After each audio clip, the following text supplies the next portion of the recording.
Hi, everybody. Welcome back to this. I'm your host, Shauna Griffiths. And as always, we're having a real talk with a real leader, and we're breaking down a hot topic to help you take your game to the next level.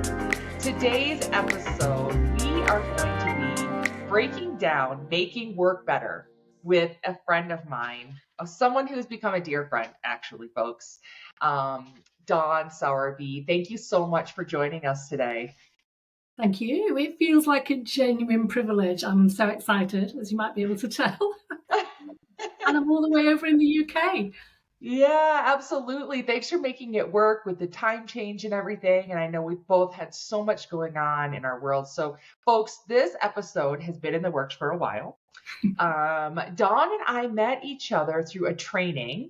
And so we'll talk about this throughout the episode. It's called the GC Index. It's a tool that we use, but it's so much more than a tool that each of us uses in our consulting and work. So Dawn, you are the founder of the Culture Business. I am. And this is why, actually, folks, the topic of the show, this episode, is breaking down making work better, because as I've looked into your business a bit, Dawn, that is your sole focus, as you've written.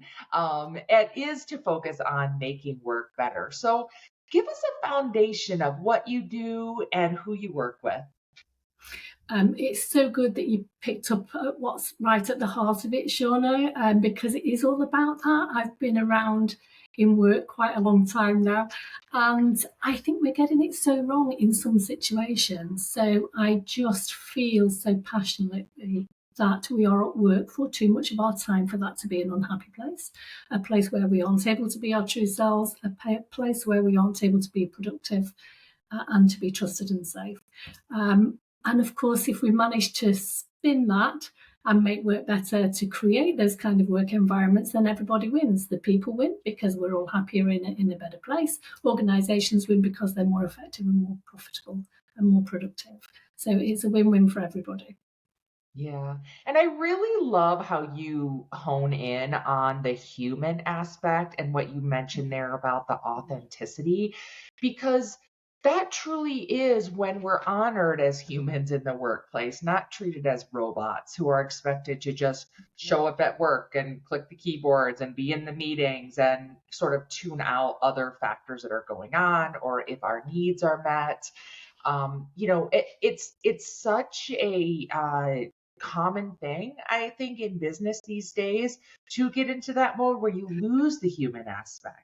So I really just appreciate and want to champion your efforts with what you're doing, because sometimes I think it does take an outside perspective to come into an organization and say, hey, folks, let's pick our heads up and assess how close we are to that human aspect, or how far actually, that we gotten into that systems and processes and stepped away too far away from that human aspect. One thing that I find myself saying to my clients more than anything else is whatever business you think you're in the people business. We cannot do it without the people. It's unthinkable to think we can do it without the people, and yet we structure our organizations and in many cases manage them in a way that doesn't take into account the wonderful unpredictability of people and the difference that we all bring. So it feels in so many ways that it's always been about people. It still is about people, and it always will be about people. But then we set up all structures in organizations to manage people almost as if they are predictable, as if they are a process. And so one of my key premises is people can't be managed because they can't be predicted. Do you see? Yeah, absolutely. I really appreciate that part. And so it's interesting because I've been talking quite a bit in the consulting work that I do about the fact that people are predictably unpredictable. So it's a really great point that you bring forward here. And we as leaders need to keep that in mind when we are operating with our people. And, again, it goes, and I would love to talk to you about this, for you to talk about this, excuse me, because we've talked about it before, but the elements that aren't working, again, it goes into those systems, and they're actually set up to create, and you mentioned this one day, I wrote it down, was like they create actually these illusions. So talk to us about what is it that you're seeing out there that's for lack of a better word, just not working for people. Yeah. Well, funny enough, one of the things that I see more often than not is that, well, first of all, let's start from the basic premise. We're all people. So whatever role we have in organisations, we are a person. But then we get employed in a certain role with an organisation that might be called a manager or might be called a leader, and all of a sudden we treat other people like they're not people anymore. And so now we're in that position, we kind of treat them as if they're processes or if they're systems. So it's a really bizarre kind of construct that we've created, that people are people are people, we're all people, people manage people, and it's people who do our jobs. But then we set up our systems to almost deny the fact that it is people that we're dealing with. So we create this illusion of control by the process and systems that we put in place. So usually when you think about managing people, you're thinking of control, you're thinking of compliance, you're thinking of contract, things like that. Those are the things that will not work with people. People need to be inspired rather than managed. So when you have things like, for example, a really small example is a job description.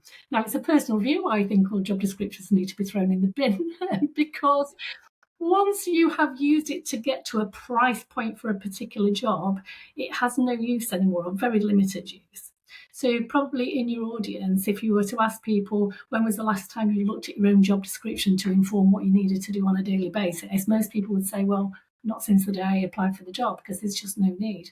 But having that job description as something to refer to can give a manager an illusion of control, but it's not control at all. It's just a two-dimensional process. So it tells you nothing about how good somebody's going to be, how capable they're going to be, and what they need to be the most energized and the best version of themselves in the work context on a day-to-day basis. Yeah, it's such a great point. It truly is. I don't think we don't look at them. Even roles and responsibilities is another extension of that job description.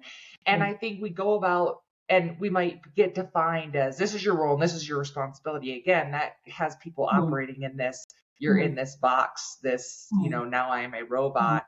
But to your point, like, how do I actually feel fulfilled as a human, as a person, to come and do the best work I can do? And you mentioned inspiring, and I think that's such an important thing. When we think about ourselves as leaders, first of all, that means that we're actually out in the front. Doesn't necessarily, obviously, I believe that we can be, there's the, like, you can lead from behind as well as lead from the front.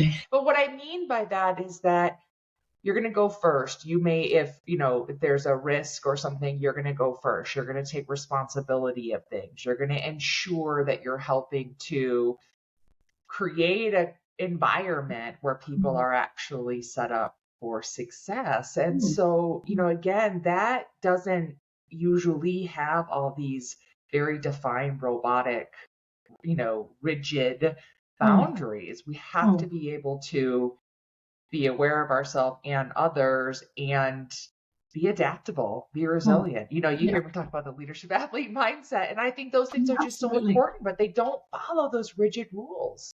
Yeah. People don't fundamentally change who they are ever. They might, given a particular crisis or certain type of situation, but in the main, people fundamentally don't change who they are. So it's no good trying to manage that. You've got to change the context, not the person. If the person isn't at their best, change the conditions around them. Make it so that each person can thrive and can deliver the very best version of themselves. But I use the job description of one example, and that's like something that people can picture as a document, but there are lots of other practices that are built with the intention of giving some systematization, some control to the way that we manage our people, because it feels like we've got it under control. Then it feels like we can recognize it and we can make it more predictable. And I guess what my argument is you can't do that. It is an illusion. So another example might be one-to-one conversations with people. It's a really good practice. It's a brilliant practice for managers to talk to their team managers on a very regular basis.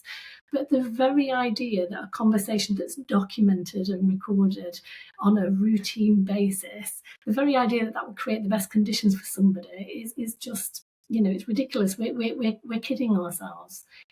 It's about what that person needs to be able to thrive, who they are, where they get their energy, what do they need from the team, from the organisation, from the manager to be the very best version of themselves. That's what makes the difference. That's what gives you the outcome. The one-to-one conversation or the document that you complete, for example, an appraisal document, that's just an input, So again, it's the illusion of control. It's not actually there. So some of these are practices that were grown in the Industrial Revolution, and they really served a purpose. They served as well in that time when life, probably at least in the UK anyway, 80% of people would have been employed in the manufacturing industry or in agriculture, and it's completely flipped now. So, in today's workforce, probably 80% of people are in a knowledge economy.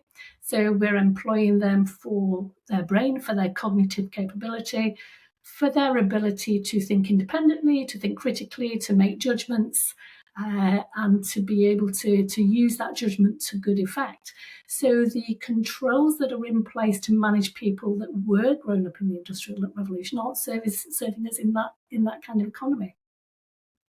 Yeah, it's so interesting when you say it that way, to think that we're about to be in 2025 and we are still using these constructs that were made at that time period. And to the point that you're in the UK, I'm in the US, this is something that's pervasive across the world. It's not just in one little area. So it's just actually begs the question of, like, why would someone even think that again, those constructs, those systems that were built at that time really would apply today? It's so interesting. It just, to your point, and we were talking about this earlier, I love that what you bring forth so much is curiosity. You'll write it sometimes, you'll say on LinkedIn, folks, I love Dawn's LinkedIn posts. They bring so much curiosity, information, insight to bear. And you'll say, like, isn't it curious that? And that's the thing. Isn't it curious that we are trying to still use these outdated practices? And I mean, it's literally outdated when you look at the dates of things. Here's the question I have for you, that if people in the audience are thinking, within this business, I do need to create controls and I cannot treat people differently, right? We need to have policies that they think of equity, they think equality means the same thing for everyone. We have titles, we have these salaries at certain titles, all those type of things. So how can we share with the audience the idea of moving away from that? How do we shift that perspective to actually embrace this approach that you're talking about? I think we have to do what you're suggesting that you and I do already, which is to get curious. We have to stop making the assumptions that these things are working. So what is it that we think they're doing? What is the risk that we believe these policies and practices and processes are protecting us from? And how do we know what's the evidence that they actually are doing anymore? So you talked about equitable treatment and the fact that maybe these policies and processes are built up to try and do that. And my suggestion is that oftentimes they don't actually do that at all. And again, it's an illusion.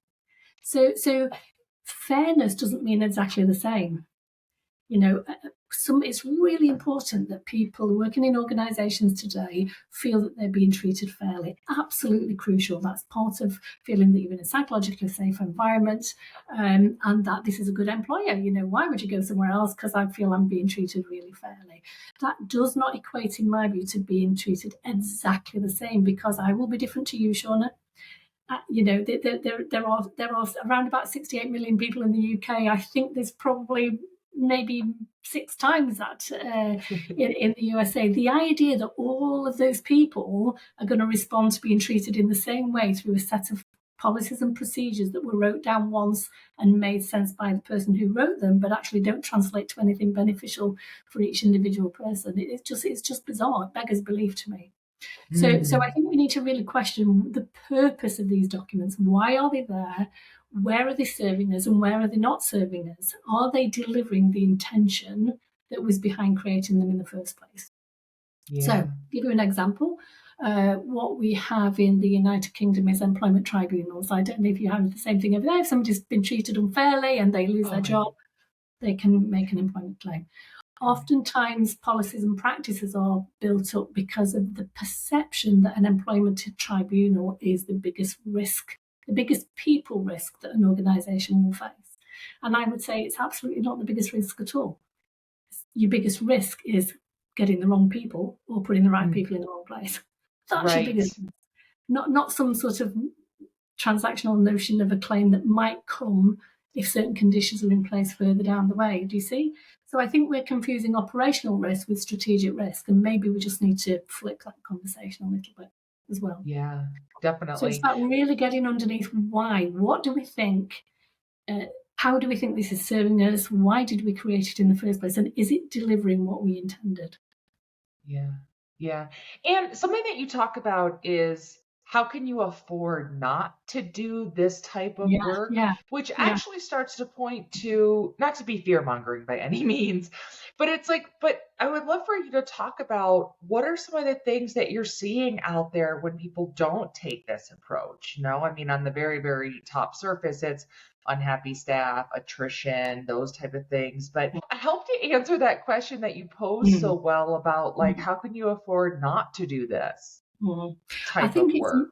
Yeah, I think it's maybe when we link it, Shauna, into the results of the organisation. So what I do is never come away from what it is that the business is trying to achieve. This isn't about trying to create a bubble for employees that bears no relevance to the success or failure of the business, right? It's Hmm. ultimately about business results. That's what matters. We cannot take our eye off that. But what we see from all of the evidence that's out there repeatedly over years of hundreds of thousands of people is that there is really strong positive connections between high levels of employee engagement and high levels of productivity or profitability or organizational success. Now, to my knowledge, there's still not been any causality found. So there's nothing that I'm aware of anyway that says that increasing levels of engagement will directly drive organizational outcomes. But it's enough for me to know that there is a really strong connection and it's a positive connection. So it makes sense. If you can create an environment where people are happy, people will deliver more, they will deliver their best efforts, they will give you that extra discretionary effort that they have got that they don't actually need to, but they'll try harder, in other words, and then your business grows. So it kind of makes economic sense, it makes commercial sense, and it makes kind of moral sense to me as well in terms of just creating better workspaces for people overall. Yeah. And you posted something one day, I sound like I'm a total super fan, which I am. But you were talking I can't about I something that you were posting was really talking about that each person, if you actually think about it, people want to be successful at their job. Mm, So if they're yeah, not, instead of yeah, taking the approach of you must be bucking the system, you must be, it's like, well, actually, let's sit down and have a conversation yeah, around yeah, yeah. what's going on here. Where are you not being set up for success? What's not working? And then if the person is truly doesn't want to be there, then that's a whole nother conversation but again, that if we actually if we actually are operating on the premise that people want to be successful, they want to be giving their best, they want to be achieving results. And to your point about it all comes down to what business impact that is at the forefront of things, people want to actually contribute to the business impact. And so 100%. I just, if you can share a bit about just that mindset, because I think this is where some of the shifting has to start to happen before you can talk about we're gonna talk about this differently in our leadership meetings and those type of things, and get really like we actually have to talk about that Mm, next layer of what are the shifts that we need to start making if we want to do mm, these things. And I really think that has to do with like just simple perspective shifting. It's we were talking earlier about, I think you said something about like assumptions, like not making assumptions, getting curious, yeah. those type of things. So Yeah. your thoughts on that? Yeah, I have some really sort of unwavering and unshakable beliefs in people, and they're just conclusions that I feel that I've had to come to. So I know we might be talking a little bit about the game changing index in a Yeah. moment. As a high strategist, and this will make sense to folks if we do get on to talk about it. As a high strategist, sense making is really important to me. So I am fairly continually trying to square the circle of why things are happening, seeing patterns, seeing connections, just thinking about how to make the world make sense. So the basic underlying premise for me is the world does make sense. I've just got to figure it out.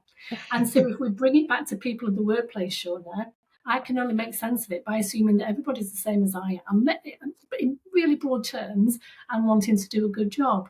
And if you're unsure about that, flip it and think about the other way. Do you really think anybody comes into it wanting to do a bad job, wanting to fail, wanting to let their team down, wanting to be part of an underperforming rather than a high-performing team?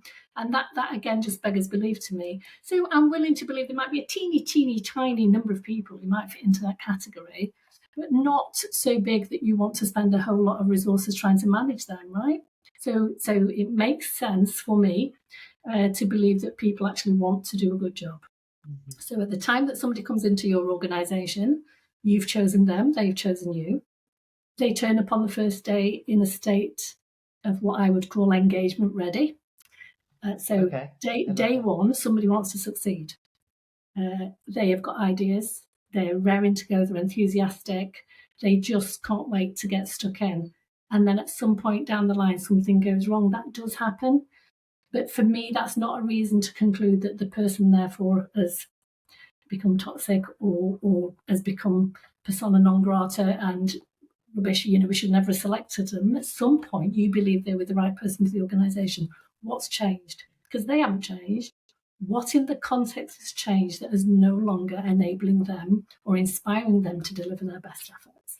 And it's always worth sort of looking in the mirror first before we point at the person. Yeah, absolutely. So we are going to talk about the GC index. So as I mentioned in the beginning of the episode, the GC index is I'm going to put air quotes around an assessment tool. And the reason why I do that is because it is so powerful. To me, it is way beyond an assessment tool. I think sometimes when I would first started working with it and I would call it an assessment tool, people would say like, oh yeah, I've done things like that. Yeah. And they would name the thing and then they would name the letters that define them in a very specific way. And I was like, oh wait, no. The GC index is highly actionable.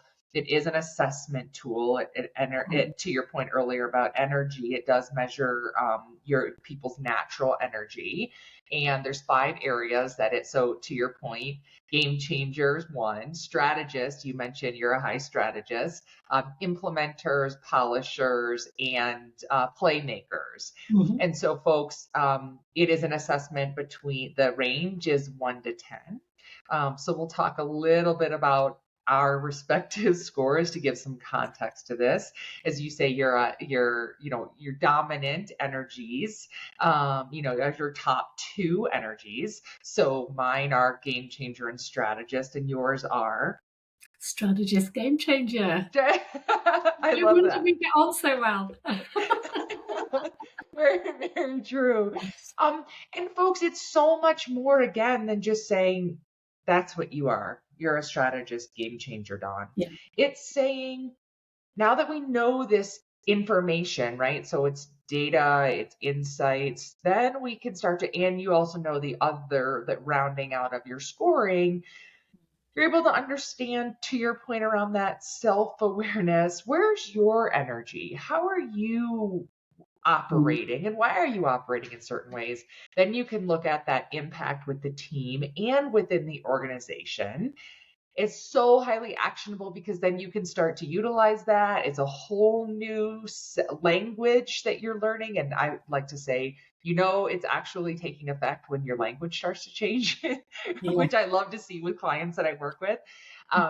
And then the other element is the two AI tools that are built into it. GC Translate, which helps you to, when you input language that's out there, you can actually see the difference between perception and intention and perception, either way you want to say it. Yeah. And then the other is the new one, GCT, thank you. Which I've actually been using it, but somehow I always mess around the word. but it's so incredible. It's been trained in the language of the GC index. So folks, that's the very, very high level. Dawn, what do you want to add to that? What did I leave out? What do you think is so critical about it? I don't think you left anything out. I would just reinforce what you said about the actionability of it. What I say to people is I'm accredited in other psychometrics, and most people that I speak to, especially at senior levels, have used them before or felt they've been assessed before. But actually, this has got such a big so what factor for me. So you can quite often have conversations about personality and what's not to like. I'm learning more about myself. I'm learning more about you guys. And, we can figure out what that means for how we communicate. But oftentimes after those sessions, people are left with a bit of a, well, so what? Whereas with the GCI, for me, that actionable side of it means that there is a big so what factor. Well, so what? Well, this can really influence a more dynamic approach to talent management, to how you use people, to how you get their best energies, the best version of themselves. You can directly align people to the business planning cycle. You might want different energies when you're in your ideation stages compared to your execution planning stages, for example. And there is so much more that you can do with it once you know where people get their energy for making an impact in the world around them. Yeah.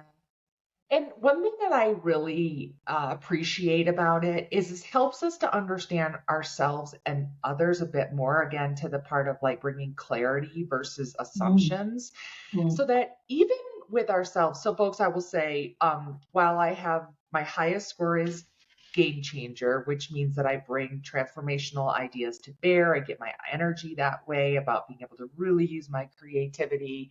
While that's my highest, my lowest is polishing. So polishing is about innovating, iterating. It's about that standard of excellence. Now, having a low score in it does not mean that I am air quotes bad at those things. It just means that that's not where I get my energy from. And it's really interesting because where I find that showing up for myself, again, heighten my own sense of awareness, is in typos.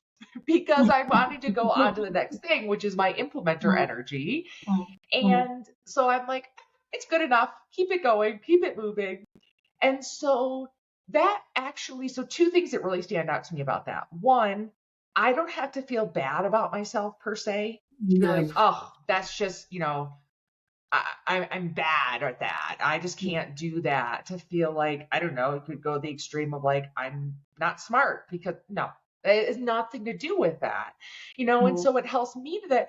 And it helps if I'm in a team setting, it helps other people understand and think about how best to utilize me. So if I have a lower score in polishing, then the best way to use me for the betterment of the team and myself and me is not to have me be the final eyes on something per se, or not may have me not lead that innovating, iterating element of what we're doing.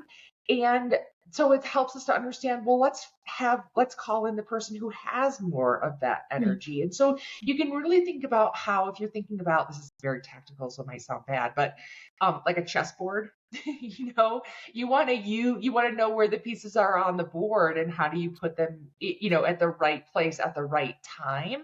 And so I think that just for the audience to give you an understanding when we say like it's highly actionable, it's an understanding that you have for yourself and you within the team, and also the team to understand those dynamics as well. Yeah, absolutely. And that's why I refer to it as enabling really dynamic talent management. It helps you to think differently about where you place people and when you place them. Again, coming back to the notion of the job description, the illusion that one person can do everything to the same standard that's on a particular job description is again, it's an illusion. It just doesn't make sense. Whereas if you're looking for energy for impact, you might use the same person on a whole series of different programs of work rather than in a specific job. So it allows you to just think about people differently. And of course, don't forget that if you're not high in one of the proclivity areas, it doesn't mean you can't do it. It just means you might have to more consciously I do this because I think of putting my hat on. I might want to put my implementer hat on because I'm in implementation phase. And I might find that really tedious if I didn't consciously make that effort to put that hat on and tell myself that that's the stage that I'm in at the moment. So yeah, it's genuinely interesting. As you said earlier, Sean, it changes the language in businesses because people then find it really safe to talk about people in terms of the proclivities that they are and how they might be used differently, and it helps play to people's best strengths. So what's not to like about it? We've all got more energy and we're all playing better. I love the fact that you brought up the safety element because it does take away this air of judgment, of Mm, negativity, and authenticity, just honesty about, hey, you have more energy and less energy in these areas. So let's talk about the right place to have you plug in. What do you think? Then, and teammates can use it openly and honestly. I ran a few workshops with leadership teams, and it's amazing to watch the team be able to shift and come together. It's really interesting. I came home after doing a workshop with a client, and my husband asked me, like, how did it go? And I went into, very verbose, telling him all the things, and he just looks at me and he says, so what you mean is that you walked into a room of a bunch of individuals, and by the time you're done with your workshop, it was a team. And I was like, yes, that. But it creates yeah, this element of being able to work with each other. And the language part's really interesting because I think in business, there's so much language that we're just borrowing words per se and words that we may or may not be very attached to, or even in like a description about ourselves. And we're just, well, I heard somebody else say this and I think this sounds right, so I'll use this. But what I love partly about the GC Index and utilizing GC Translate and the chat function is that yeah, you can actually take a whole new perspective to that and you transform the way you're talking about yourself, the way you're talking about the organization in a way that feels yeah. authentic in a whole new way. Yeah, yeah. And remember, of course, in terms of making decisions about people and where people are, there's no such thing as an organisation, are there? Because an organisation made a decision, not ever. It's the people in the organisation. And this is what I mean about the people thing. It's like it's people making decisions about each other and making assessments about each other, about what we may or may not be very good at. So I think it's also really important to remember that everybody has a voice in this.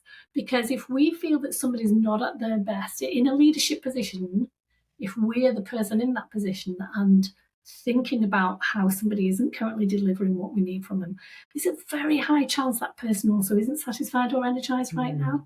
It's very unlikely that they're feeling completely on top of everything and there's this mismatch in expectation or assessment. So it helps to bring the person into the conversation too about, are you energized right now? Is this the most energized you've ever been? And if not, why not? What more do you need? What else would help? Are we using you in the right way? Or would you rather be doing something else?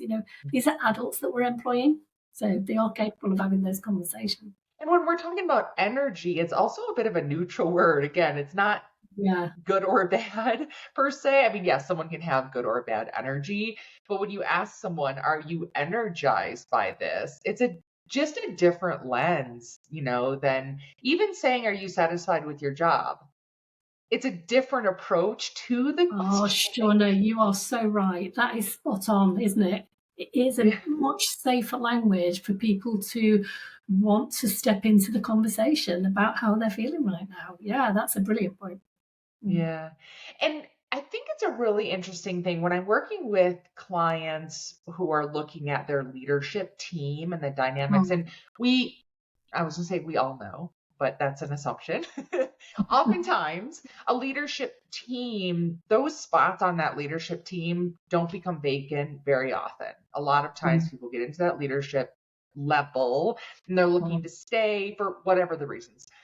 The reason I'm bringing this up because I love the fact that the GC index allows us to actually pause and look at the current Mm. landscape of the leaders Mm. and say, what energy are we potentially are missing within Mm. this group of Mm. people? And because a client that I had, there were 6 people on the leadership team and they over indexed in the game changer energy and Mm. they were very low indexing in strategy energy. So you can think about for the audience, what that can mean is you see a lot of possibility in things as a Yeah. game changer. So you're just either bringing to the table constantly and chasing new ideas because you're so inspired and you're so energized by that new Mm. possibility.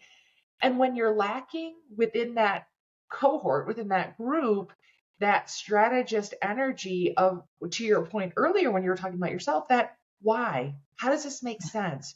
Where are the data that I can connect? Mm. That, again, so like how do you actually start to course correct some of the things that are going on within this team? But if you're just trying to hire someone because they fit a job description, they look good on paper, or you like them as a human, I'm not saying those things are air quotes wrong, but you can see that it's a completely different lens to thinking about what does this leadership team need from an energy, from what energizes them and what they bring forward every day to maximize the impact and contribution. Yeah, and what you made me think about as you were speaking then, Shauna, too, was about hierarchy and the relevance of that anymore. So I know that's a whole other subject that we could talk about. Please. Um, However, when you're talking about energy for impact and making sure that your teams or programs of work are populated with the right energy at the right time to enable, the highest kind of standard of delivery, well, then the hierarchy to a degree, or the technical hierarchy in terms of the org chart, becomes irrelevant, because your Mhm. strategist might not be in what you're currently thinking of as the leadership team. You might have strategy energy a couple of layers down. So where are your strategists? So in your organizational example, where are they? Let's do an impact map across the organization, or at least across a few more levels, to see whether we have strategist energy that we're not currently optimizing. Let's get them in. It's a developmental opportunity. It's a chance to shine, but it's also a chance to make sure that you plug in what is a gap in this team. Another illusion, you see. Another Mhm. illusion that you've got the team, therefore you have everything. Maybe not. Where else Mhm. can you find it? Yeah, yeah. So talk a bit about what does it look like when you're working with an organization? Because I want to provide further context for the audience on how this is integrated into the process of working with someone. And I'll share some of the things. I've given a little bit of examples. I mentioned I'll run workshops, I'll do Yeah. some Yeah. coaching and consulting with people Mm. in it. Talk about what does it look like when you're working with a client, and what type of clients do you actually work with? Oh, well, my clients come from so many different areas: work, public sector, private sector. Different sizes as well. Although as my clients have built up over the last couple of years, what I'm seeing is the majority fall into what might be described as small to medium enterprises. Mhm. Maybe not big enough yet to employ a full-time me, but nevertheless places a high value on the people agenda and wants to make sure that they get some of the cultural elements right. They're Mhm. probably in a scale-up position, needing to sort of shift the dynamic to maybe started to think about including some more organizational context and structure to enable that scale up to take place. And all of a sudden, guess what? When they do that, it has an impact on the culture.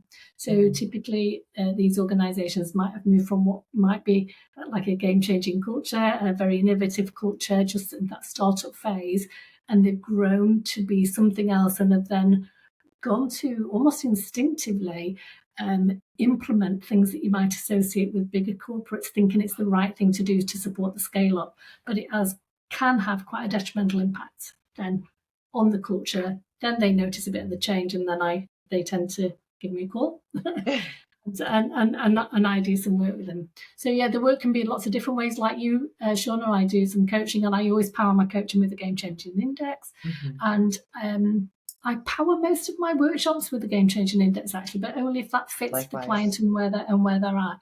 Yeah. So how it tends to manifest is that we will build something that's real life as a workshop for the client's organization that is meaningful, because I don't want to do Game Changing Index in a bubble that then we lose the so what factor. So it's about what's going on for them right now. Where Mhm. are they right now? Because you can only start from where you're at. And where do you want to get to? And how can we use looking through the GCI lens to power some of that work? So that Yeah. tends to be how it plays out. Mm. Makes a ton of sense. And so I've used it in that capacity. I've used it within an organization related to 5-year planning. And I was actually kind of amazed at how cheesy because I'm using this word because this is all about impact, right? But I was actually pretty amazed by how impactful it was for an organization, again, to use this as a lens to their 5-year planning. So what that meant to a big degree was just how they were going to approach the process of 5-year planning. I think that there is further application, which I didn't get into with that exact client, which is actually the planning itself that can be used. But it was literally just aligning them, their team and the leaders of the various organizations that were owning certain parts of that planning. How are they going to approach it? How are they going to involve their team and really maximize the energy that was, everyone's energy to get what they needed out of it? Well, because ultimately the business is only going to be successful if the leadership team is aligned. So using this to help some of that alignment or to smooth the alignment, it can be really, really powerful. So there's another client that I work with who, to give a more specific example, wanted to work on their winning behaviours. This really resonates with a leadership athlete like you. Shauna. So thinking about the winning behaviours, and we were inspired by sport actually to think about how to approach that, because we can talk about winning behaviours and all, as you know, go away from the table and think that we've understood and think we have the same interpretation of what a particular set of words relating to a behaviour means. But actually we did a whole workshop that helped to really drill down to granular level of detail exactly what do we mean by this behaviour and how will that play out and how we're going to hold each other accountable for that. And then as we started to do that work, we looked through the GCI lens on that to see if that sort of changed the shape of it at all. So yeah, really, really, really powerful. And another client business was planning their 5-year strategy, and we actually did, during a break, we actually populated some key elements of the strategy with the energy profiles, with the proclivities, so that we knew at stage 1, stage 2, stage 3, stage 4, etc., whether we would need more game changer, more strategists, more polisher, etc. And it really helped them to think about how they might use different people than they previously had at different stages of the business planning cycle. So yeah, incredibly powerful. Yeah. Thank you for giving those examples. And I hope the audience, as you're listening, you're hearing, we're talking about, this is the actionability that we've talked about, right? Absolutely. You can actually put it in, again, you can see it's not just, I'm a game changer strategist, I'm a strategist game changer. And to your point, so what? And then you check it at the door and you're like, well, that was an interesting exercise, and you forget about it. This is something that you integrate into your daily work, into how you're working with people, how you're running the organization. Again, when we talk about using it to maximize contribution and impact, it goes company wide. And again, with that focus on what is the company, what's the impact the business impact the company is actually striving for. So again, thank you for giving those concrete examples. I think it's really important. Another concrete example that I think is really interesting is we've mentioned job descriptions a few times. And I know I mentioned roles, responsibilities. Again, these AI tools can be game changing, air quotes, game changing in creating those. Because again, I think what happens is people say, this role is open on the team. Well, what was the last job description that we used for it? Okay, let's polish it up and get it out the door. Well, actually, this allows us to say, hey, you know what? Let's use these tools. Let's take a fresh look at the job description. So again, it's a very, very tangible example, or your LinkedIn about section, and it is really, it just is a much different way of empowering and putting tools in people's hands. Once you work with Dawn, once you work with me, and you've integrated the GC index, it is something that actually becomes on you as the client to then own and carry forward. So there's all sorts of ways to adopt it and start to use it within the organization. And I think I said earlier around it's actually working when the language has changed within the organization. Yeah, that's right. That's true. I find that as well. In one or two of my clients who have gone larger on GCI, the language is changing in how they're using it in the team often, on a daily basis. So it's quite incredible. So if people are hearing this and they're interested in working with you, do you work only with people in the UK, or do you work globally with organizations that are global in nature? I currently only work with people in the UK, but Here's an have everything, opportunity, we'll folks. travel. Yeah. Absolutely. And to By the way, that do you point, know, it's a okay. good point you've shown. The important point is I work with somebody who really wants to make a difference. That's who I Mm. love to work with, people who really care. They really get this because it's not a transactional thing. It's a Yeah. transformational thing. So it's Oh, I about love that. wanting to make a difference, wanting to be in a different place and really understanding that people are at the heart of that. And as long as that box is checked, I will work with anybody from any sector in any country. Yeah. Now I'm glad you said that. At the beginning, we were talking about how we're very similar in ways and how we get on really well. And I Yeah. mentioned, we truly have become good friends. And it's interesting because I use the same language when someone says to me, "Tell me about your ideal client."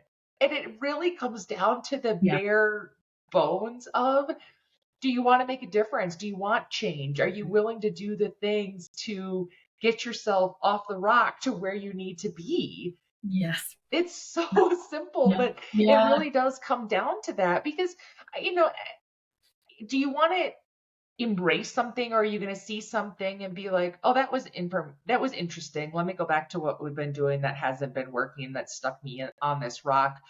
But yet, and so it's like, because I can only do so much in that instance. Again, I truly believe it is a Mm. partnership, and Yeah. it's interesting because there can be times when I'll work with someone or an organization, and it'll uncover an interesting element, and we'll talk about it. I'm like, are you seeing this? Yes, I'm seeing this. I'll say, okay, well, are you willing to do anything about it? And sometimes I get, no, no. And I don't take it as not ever. I really think that sometimes there's a bit of like awareness then that we're raising, or it could be, and then there's the element of, well, am I willing to do something about it? And then there's the element of the action. I really think there's three distinct sort of buckets that we have to go through. So, and I say this partly for the audience, you may find yourself in one of those three areas. And, but again, it just comes down to, am I willing to accept and continue to perpetuate what is going on? And there's an element of rounding the corner to become willing and then take the action to create that Mm. change within the organization, that change that you're making so much with the work you're doing. Yeah, and remember, our clients are people as well. So, Yes. we aren't always that sort of logical. We aren't machines. So sometimes part of our role, Shauna, and I think from what you've said, it's really similar to mine, where sometimes we are the person who may be the first person in a while who's held a mirror up and asked the person to look into it and really see what's there and what we see as the external party coming in. And sometimes that will take time to percolate, because our clients aren't robots. So the timing is everything, and the timing might not quite be right for them to own it, but they will have seen it. They will have heard it, and it may be that the timing is right later on for them to come back to it, or reflect on it, or to think about, when it might fit with other things that are going on. So yeah, that's another one of my phrases, that timing's everything. Yeah. And this is a never-ending journey, isn't it? Organizational improvement, cultural change. It is an adventure that never stops. It, So truly it is. So we have had a wonderful discussion. I am so grateful that we've done this together today. Thank you for continuing the work that you're doing. I believe it's necessary and important. Thank you for your fantastic LinkedIn posts. As I mentioned, folks, again, follow Dawn.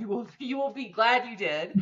And so, are there anything I like to ask every guest? Are there just or a couple key takeaways that you really want to make sure that the audience has from this episode? I guess what I would say, Shauna, is don't try and control the uncontrollables.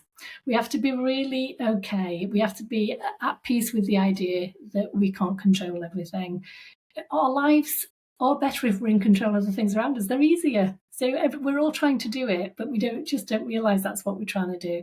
But the moment that we can become to be in a place of peace with the things that are out of our control, the next step for me is that it starts with me. So if I can't control those things, what can I do? So my tip for the top for everybody is, don't wait for somebody else to do it, whatever it is. If you can believe it starts with me, what's your next move? So well said. And your post today was along those lines about controlling what the me in it, and because we can't control other people and how they're going to operate, we can control our mindset, how we are acting or reacting. Yeah. So fantastic takeaways, folks. I hope you have enjoyed this episode. Please, again, reach out to Dawn, reach out to me. We're happy to chat with you, to help you, to introduce you to the GC index, and keep making positive impact, folks. Have an awesome day. Thank you so much, Dawn. Thank you so much, Sean. It's been a pleasure.